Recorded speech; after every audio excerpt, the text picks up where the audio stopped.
Bonjour frères et sœurs, bienvenue dans cette émission spéciale. Aujourd'hui, par la grâce de Dieu, nous allons nous encourager au travers de quelques questions que nous allons poser et qui seront répondues autour et à travers la parole de Dieu, ou sur la base de la parole de Dieu. Je suis avec ma sœur Leslie, bonjour sœur. Bonjour. Et mon frère Blanchard, bonjour frère. Bonjour à vous. Mon frère Blanchard est un habitué du plateau. Amen. Amen. On bénit le Seigneur. Moi, je suis la sœur Alpha et je suis la modératrice de cette émission. Donc, on va prier pour recommander ces moments entre les mains du Seigneur. Seigneur, nous te bénissons, nous te remercions, nous te rendons toute la gloire pour les forces que tu nous donnes et la grâce que tu nous donnes de te connaître, Seigneur Jésus, et de partager ta parole. Nous prions que tu sois au milieu de nous et que tu fasses comme tu veux, Seigneur Jésus, afin que ton nom soit glorifié.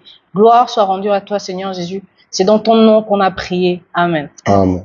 J'ai une question à poser par rapport à la parole de Dieu. Oui. La question initiale de savoir dans 1 Jean 3, nous allons aller dans 1 Jean 3. 1 Jean 3, 22.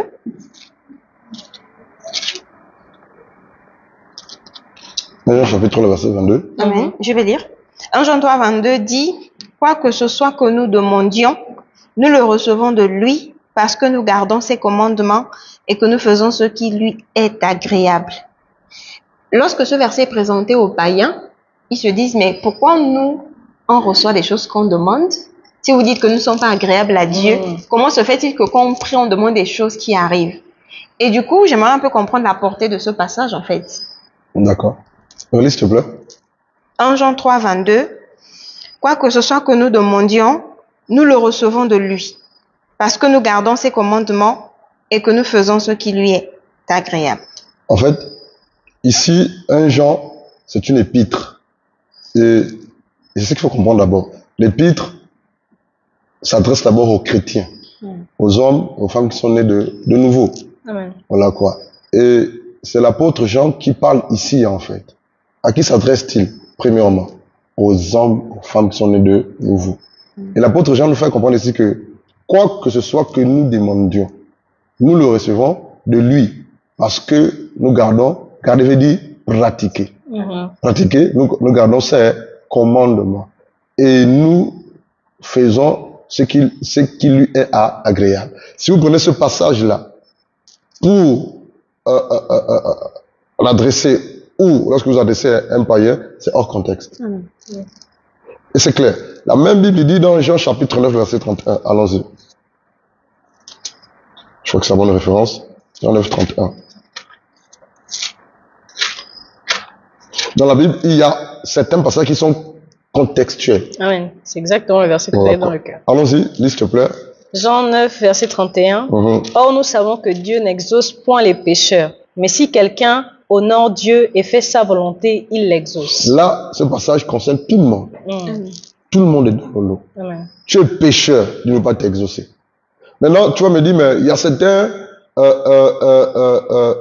certaines personnes, elles sont païennes, elles mentent, elles volent, font tout ce qu'elles veulent. Mais quand elles prient, au nom de Dieu, au nom d'un Dieu quelconque, au nom de Jésus, Dieu leur donne certaines choses. Vrai ou faux? C'est la question qui devait suivre, en fait. Mais c'est simple, en fait. Ces personnes-là, en fait, c'est juste, ils bénéficient de ce qu'on appelle la grâce. Amen. La grâce est disponible. Et Dieu fait grâce à qui il veut pour obtenir certaines choses de la terre. Mais ce païen-là, c'est quoi le contexte de Jean 9? Il y a un contexte, en fait. Il dit dans Jean 9, 31, nous savons que Dieu n'exauce point les pécheurs. Mais si quelqu'un l'honore et fait sa volonté, il l'exauce. C'est quoi le contexte? Ici, Jésus lis à partir du verset 1, s'il te plaît. Jean 9, 1. Et comme Jésus passait, il vit un homme aveugle dès sa naissance. 2. Et ses disciples l'interrogèrent, disant, Maître, qui a péché, celui-ci ou son père ou sa mère, pour être ainsi né aveugle? Lis le verset 17 maintenant. Jean 9, 17. Ils dirent encore à l'aveugle, toi, que dis-tu de lui sur ce qui t'a ouvert les yeux? Il répondit, c'est un prophète. Arrête-toi là. Lis maintenant le verset 21. 21. Mais comment il voit maintenant? Ou qui lui a ouvert les yeux? Nous ne le savons point. Il a de l'âge, interrogez-le. Lis maintenant le verset 25. 25. Jean 9, 25. Il répondit et dit, je ne sais point s'il est méchant, mais une chose sais-je bien, c'est que j'étais aveugle et maintenant je vois. La Bible dit dans Jean 9, 25, il répondit, s'il est un pécheur, de qui parle-t-il ici? De Jésus-Christ de Nazareth, qui a accompli un miracle extraordinaire. Ouais. Il répondit, si il est un pécheur, pardon, je ne sais. Je sais une chose, c'est que j'étais aveugle, mais c'est lui qui m'a ouvert les yeux. Et la question, verset 26, vas-y, la suite. 26, ils lui dirent, que t'a-t-il fait? Comment t'a-t-il ouvert les yeux? 27, et il leur répondit, je vous l'ai déjà dit, et vous n'avez point écouté. Pourquoi voulez-vous l'entendre encore? Maintenant, lis le verset 31, pour mieux comprendre. 31, nous savons que Dieu n'exauce point les pécheurs. Nous savons que Dieu n'exauce pas les pécheurs. Il y a certains miracles. Pour les accomplir, il faut que Dieu soit avec toi. Amen. Amen. Et Jésus a fait un miracle patent, énorme, extraordinaire. Il est né aveugle. Et miraculeusement, à la rencontre de Jésus, paf, il voit. Il dit, nous savons que Dieu n'exauce pas les pécheurs. Si Jésus-Christ était un pécheur, sa prière n'aurait pas marché pour qu'il recouvre la vue. C'est ça le contexte de Jean 9, 31. Je sais pas si vous avez compris. Donc, il y a certaines choses, voilà quoi, dans la parole, certains versets ou certaines portions des Écritures qui sont contextualisées en fait. Et qui concernent un certain nombre de personnes ou un certain autre nombre de personnes. C'est le cas du passage qu'on a lu au départ en fait. Là-bas, c'est carrément, Jean s'adresse aux frères qui sont nés de nouveau. C'est à l'église qui s'adresse. Mais ici, c'est quoi le contexte? Ils ont refusé d'accepter le miracle qui se fait. Parce que pour eux, Jésus n'est pas Dieu. Alléluia. Et celui qui a été guéri dit, mais vraiment, s'il n'est pas de Dieu, ou s'il n'est pas Dieu, ou si Dieu n'est pas avec lui, mais le Père ou Dieu ne peut pas exaucer sa prière pour que je vois à nouveau. Amen. Dieu n'exauce pas les pécheurs. Dieu n'exauce pas les prières des pécheurs pour faire des choses extraordinaires au nom de Jésus. C'est ça le contexte. Souvent, vous prenez ce passage pour dire que c'est parce que tu pêches et puis tu vas prier, Dieu ne t'écoute pas. C'est hors contexte. Dieu vous bénisse. Gloire à Dieu. Oh, béni le Seigneur, est-ce que tu as été édifié? Et oui, amen. Et je rebondis du coup, et que dire de ces personnes qui font des choses extraordinaires, mais qui ne sont pas de Dieu? C'est simple. La Bible dit dans Matthieu 7 là-bas, vous le reconnaîtrez à leurs fruits. Diawa, si tu vois un attangatier et que sur l'attangatier là, il y a les avocats, abat-le. Amen. Amen. Si tu vois un pommier et que sur le pommier tu vois exemple des raisins, abat-le. C'est aussi simple que ça. Un serviteur de Dieu, et c'est là le plus important, qui ne porte pas les fruits et que Dieu, et qu'il fait des miracles, soit disant au nom de Jésus, c'est le diable qui l'exauce. Amen. Parce que même le diable fait des miracles. Amen. Allons-y dans 2 Corinthiens chapitre 11. Ensuite dans Luc chapitre 4. Allons-y. 2 Corinthiens 11. Vas-y, lis-nous s'il te plaît le verset 13. 2 Corinthiens 11, 13. Merci Seigneur. 2 Corinthiens 11, 13. Ces hommes-là sont de faux apôtres, des ouvriers trompeurs, déguisés en apôtres de Christ. Wow. Continue. 14. Et cela n'est pas étonnant, puisque Satan lui-même se déguise en ange de lumière. Wow. La Bible dit, dans 2 Corinthiens 11, ces hommes-là sont de faux apôtres. Il existe des faux apôtres, des faux prophètes, des faux docteurs, des faux évangélistes. Comment le savoir? Il suffit de regarder les fruits de leur vie. Amen. On ne peut pas être apôtre de Jésus, apôtre du Seigneur Jésus, serviteur de Jésus, évangéliste, pasteur ou homme de Dieu et passer le temps à coucher avec les sœurs de l'église. Le fruit n'est pas bon, il est pourri, il sent mauvais. On va être apôtre de Jésus, serviteur de Jésus et faire payer les guérisons ou les temps de guérison ou de délivrance dans ton bureau. Amen. Tu es un serviteur du diable. Puis d'abord, la personne est touchée saura comment remercier Dieu en te faisant du bien au nom de Jésus. Amen. Luc là-bas dit quoi pour conclure? Et là c'est la série sur le gâteau. Luc dit quoi là-bas? Dis-nous ça s'il te plaît, chose. Luc 4. Luc 4. C'est cela. Je suis presque. Merci Seigneur. Allons-y. Lis-nous s'il te plaît Luc 4. Lis à partir du verset 3. Luc 4, verset 3. En descendant. Alors le diable lui dit, si tu es le Fils de Dieu, commande à cette pierre qu'elle devienne du pain. Continue. Verset 4. Et Jésus lui répondit, il est écrit, l'homme ne vivra pas seulement de pain, mais de toute parole de Dieu. Verset 5. Ensuite le diable le mena sur une haute montagne et lui fit voir en un moment tout le royaume. Qui amène le diable en haut de la montagne?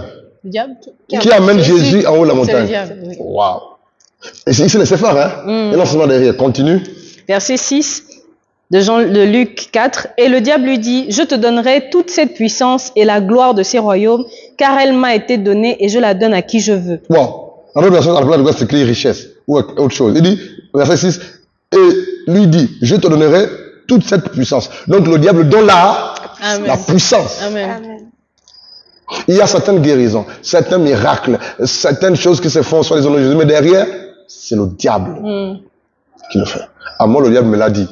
C'est moi, je te rendrai riche et puissant. Je dis non. C'est pas des histoires. C'est des choses sérieuses. Dans nos églises, il y a des églises, certaines personnes s'appellent hommes de Dieu. C'est des serviteurs du diable, c'est des apôtres du diable, c'est des prophètes du diable. Tout ce qu'ils font est contre la parole de Dieu et ils n'amènent pas le peuple de Dieu à une vie de sanctification. Ils n'enseignent pas, ils ne prêchent pas sur la crainte de Dieu, sur la repentance, sur la conséquence du péché, sur l'enfer. Non, ils ne parlent que de l'argent, de l'argent, de l'argent, de l'argent, de l'argent. Non pas qu'on n'a pas besoin d'argent et c'est un péché d'en parler, mais non, on ne peut pas faire du message d'argent. Quoi? Un enseignement phare de l'assemblée en fait. Amen. Lis la suite. Verset 7. Si donc tu te prosternes devant moi, toutes choses seront à toi. Continue. Verset 8. Mais Jésus lui répondit, arrière de moi Satan, car il est écrit, tu adoreras le Seigneur ton Dieu et tu le serviras lui seul. Donc, ce n'est pas parce que quelqu'un fait des miracles au nom de Jésus, qu'il cherche des bons noms de Jésus, que Dieu est avec lui. Amen. Amen. Ce qui prouve que cet homme, cette femme est de Dieu, ou Jésus est avec lui, ce qui prouve que ce chrétien, cette chrétienne est véritablement de Dieu. Donc, le Christ Jésus, c'est le fruit. Amen. Le fruit du Saint-Esprit. Ce n'est pas d'abord les miracles, la guérison et toutes ces choses-là. C'est le fruit. Quel est le fruit qu'il dégage, qu'il donne, qu'il manifeste? On parle là-bas, Galates chapitre 5, le fruit de l'Esprit. Alléluia. Maintenant, il y a des hommes de Dieu qui sont vrais, qui sont authentiques. Quand ils prêchent, ils accompagnent sa parole selon Marc chapitre 16, des signes, des prodiges et des miracles. Mais ils ne mettent pas les signes, les prodiges et les miracles en avant. Amen. Alléluia. Amen. Ils prêchent Jésus. Ce qui les intéresse, c'est de voir les âmes être sauvées. Amen. Et Dieu authentifie sa parole par des signes, des prodiges et des miracles au nom de Jésus. Point barre. Gloire à Dieu. Amen. Amen. J'ai une question, frère. Et ça, c'est une question, voilà, celui que le Seigneur nous aide à répondre. Est-ce que les bébés, donc les nouveau-nés, par exemple une femme enceinte, et elle accouche, et au bout de quelques mois, peut-être 6 mois, ou même 1 an, ou même 2 ans, ou même 3 ans, l'enfant meurt. Cet enfant qui meurt là, il va au ciel ou en enfer? La Bible est claire.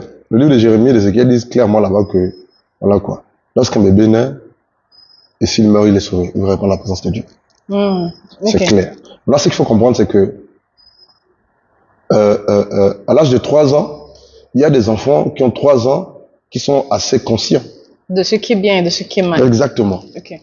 J'ai vu des enfants qui sont intelligents de manière prématurée. C'est pas si ça se dit. Les petits de 3 ans, il sait que ça, tu lui demandes de mettre la main au feu, il refuse, il sait que ça brûle. Amen.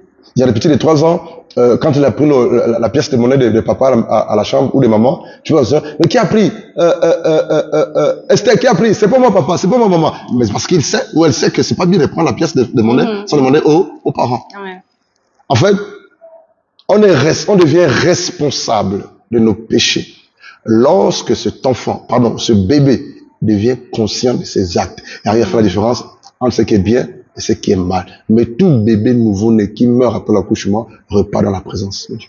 Amen. Donc l'âge de la conscience, en fait, c'est pas un âge fixe. C'est pas comme certains disent que c'est à 7 ans. Ou 12 ans pour les uns. Exactement. C'est l'âge de la conscience, c'est lorsque la personne qui est en face arrive à faire la différence entre ce qui est bien et ce qui est mal. Amen. Point barre. Amen. Amen. C'est tout. C'est ça l'âge de la conscience. Mais les bébés, quand ils naissent, ils repartent dans la présence de Dieu. Ils sont sauvés. Ils ne vont pas en enfer. Le péché originel n'est pas leur problème. Amen. Amen. Que Dieu vous bénisse. Gloire à Dieu. C'est une autre question. Une dernière. Ok. Jean 14, 12, Jésus dit que celui qui croit en lui fera des choses qu'il a faites. Il fera même de plus grandes que lui. Et certains hommes de Dieu en griffe utilisent ce passage pour faire des pratiques assez particulières, notamment des massages, administrer des tisanes. faire des pratiques assez... Dans la Bible, ne fait pas mention, en fait. Que dire des personnes qui se laissent manipuler par ces personnes-là, qui se font masser, qui prennent des tisanes au nom de Jésus pour obtenir une guérison? D'accord. Restons scripturaires. Restons sur la parole de Dieu. Parce qu'on lit la Bible, dans Marc chapitre 16, 15, 16, 17, 18, là-bas, c'est clair. Voici les miracles qui accompagneront ceux qui auront un mort au nom de qui des blanchards, au nom de Jésus. Amen. Ils feront des miracles. Ils chasseront les démons. Ils imposeront les mains, les malades seront au nom de Jésus. Moi, je veux rester sur la parole. En fait, la parole de Dieu, c'est comme, pardon pour l'expression, ces garde-fous qui vont nous empêcher d'aller à la dérive, ou bien de passer à côté, en fait. J'ai un aîné dans la foi qui m'a dit, Blanchard, si tu veux que ton Dieu soit avec toi, tout ce que tu fais, il faut que ce soit conforme à la parole. Amen. Et c'est resté. Je ne savais même pas que je devais prêcher la parole ou diriger une assemblée. Je ne savais pas. Mais j'ai pris, j'ai gardé ça. Et c'est ce qui m'aide, en fait. Amen. Amen. Voilà quoi. Ce n'est pas biblique, c'est contre la Bible de faire boire les gens la tisane. C'est de la sorcellerie. Soit disant au nom de Jésus. C'est contre la Bible. Ce n'est pas biblique de masser quelqu'un avec de l'huile ou c'est pas moi des massages spirituels. C'est contre biblique. Ça, c'est des pratiques anti-bibliques. C'est démoniaque, c'est satanique. Des bains spirituels avec l'hysope. C'est contre biblique. Même si que dans Somme 51, on parle de mettons purement avec l'hysope. Mais l'hysope n'est que l'image de autre chose, en fait. De la parole de Dieu, en fait.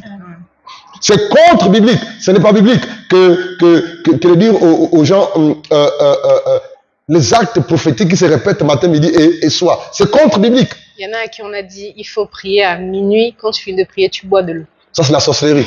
Il y en a à qui on a dit emmenez des trucs d'eau, des bidons d'eau et on va prier dessus. Vous allez boire. Ça, c'est la sorcellerie. Il y en a qui on a pris les pochettes, l'homme de Dieu a béni, pas ça chez vous. Ça, c'est de la sorcellerie. Oui. C'est de la sorcellerie. Ça, c'est des histoires. La Bible dit, dans Psaume, allons-y, on va lire un passage. Merci Seigneur.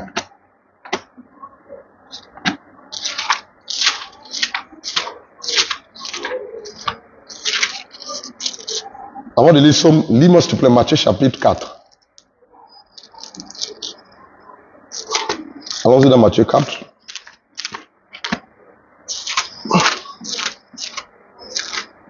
Vas-y, Matthieu 4. Lis-nous le verset 23 à 25, s'il te plaît. Matthieu 4, 23 à 25. Jésus parcourait toute la Galilée, enseignant dans les synagogues, prêchant la bonne nouvelle du royaume et guérissant toute maladie et toute infirmité parmi le peuple. 24. Sa renommée se répandit dans toute la Syrie et on lui emmenait tous ceux qui souffraient de maladies et de douleurs de divers genres, des démoniaques, des lunatiques, des paralytiques, et il les guérissait. 25. Une grande foule le suivit de la Galilée, de la Décapole, de Jérusalem, de la Judée et d'au-delà du Jourdain. La Bible dit dans Matthieu chapitre 4, le verset 22, Jésus parcourait toute la Galilée, enseignant dans les synagogues, prêchant la bonne nouvelle du royaume du royaume et guérissant toute maladie et toute infirmité, en fait. Voilà quoi. Et sa renommée se répandit dans toute la Syrie et on lui amenait tous ceux qui souffraient de maladies et de douleurs, de divers genres. Des démoniaques, des lunatiques, des paralytiques, et il les guérissait. Il les guérissait par quoi? Par sa parole. Matthieu chapitre 8, allons-y. C'est clairement là-bas. Matthieu chapitre 8, lis-nous s'il te plaît le verset 14 à 16. Matthieu 8, 14 à 16. Jésus se rendit ensuite à la maison de Pierre, dont il vit la belle-mère couchée ayant la fièvre. 15. Il toucha sa main et la fièvre la quitta. Puis elle se leva et le servit. 16.